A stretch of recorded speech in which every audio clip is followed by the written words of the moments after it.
Hey guys, this is Sam Love here, and I wanted to record a quick video about the polyphasic sleep. I've been asked on numerous occasions to record a follow-up video to the sequence of videos I did on polyphasic sleep. Now, for those of you who don't know what that is, polyphasic sleep is, simply said, poly meaning many, phase meaning phase, and sleep is just many stages of sleep, or many different times when you sleep, so many sleeps. Polyphasic sleep for me has been a absolute life-changing experience. I started by trying out the Uberman method. I failed miserably. I think I got maybe 5 days in, and then had a few massive oversleeps when I was trying it. And probably the reason was that I was trying it. I didn't have a definite commitment to doing it. So I then tried another type of polyphasic sleep using the core sleep, and then tried another type. So over the period of about 35 days, I tried many different types of polyphasic sleep. One of them was the Uberman sleep, which is a 2-hour sleep cycle per day. Another type of sleep was the Everyman method, which regulates your core sleep with your nap schedule. Now, what I found that I really loved was something that was coined by someone whose name I can't remember, which was called the spaml sleep schedule, S-P-A-M-Y-L.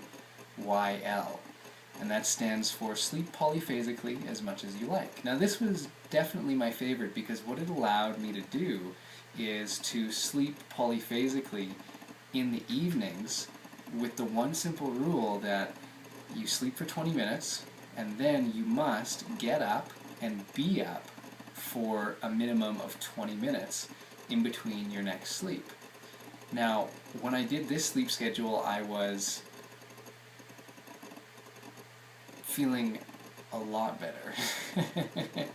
Let's just put it that way, because the hump in the polyphasic sleep schedule, especially the Uberman schedule, is around, anywhere, depending on the body type, in between 7 and 14 days is when it gets really difficult. As you've probably seen, other videos on YouTube have talked about, the real breaking period is after 14 days. 10 to 14 days is when you settle into it. And any of the drowsiness and the tiredness just goes away and your mental clarity comes back. Now, if you can make it to that level, then that's amazing. However, depending on schedule, depending on timing, depending on what you're doing in between that time, you need to be in a place where you've got to have really sharp mental clarity. It might be best to do what I recommend now. And this is the method that I recommend now, and this is the method that I use myself. I use an adjusted Uberman type schedule. So what I do is I use a 5.5-hour core sleep now, because I found that my body feels really rested and really rejuvenated after 5.5 hours. So I found that that works really well for me. So as a basic core sleep, 5.5 hours, and then what I use for the rest of the day is something like an adjusted Everyman sleep. I use basically an adjustment between the spaml, sleep polyphasically as much as you like, and a 2-nap Everyman. So I sleep for 5.5 hours at night. I take a minimum of 2 naps during the day, and depending how I'm feeling, I will take as many other naps as I require. So depending on what my body's going through, depending on, honestly, sometimes I just don't want to be awake. Sometimes I'm doing something, especially doing work on the computer. Because of the electronics, it tends to tire my brain out quite quickly, so I just become inefficient really quickly. And as soon as I notice myself becoming inefficient, or if I'm digesting a lot of information, I'll lay down and take a nap.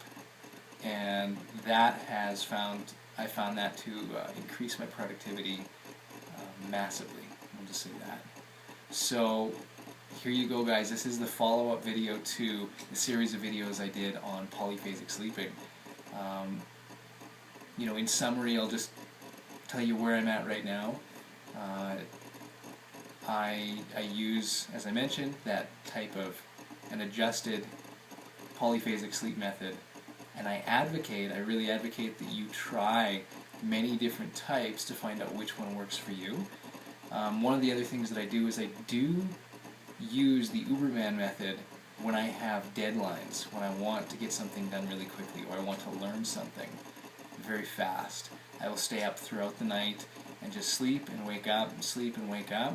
The key, guys, is to have a good alarm clock, set multiple alarms, and to leave the lights on.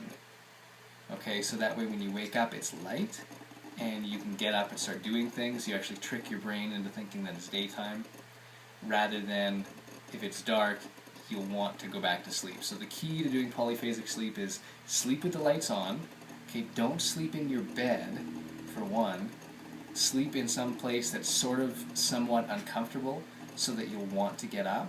So maybe on the floor, maybe on a couch, and then that way when you wake up you'll actually get up. So I hope that clarifies everything. I do apologize to all of you guys. It's taken me a long time to record this video, but I'm back now. So hopefully that helps. If you have any more comments on the polyphasic sleeping, please do let me know. I still do a lot of research on the sleeping and efficiency and proficiency in life and schedules, so please just, again, of course, you're always welcome to post your comments below, and I will get to them. Thank you very much. This is Sam Love on Polyphasic Sleep. Sweet dreams.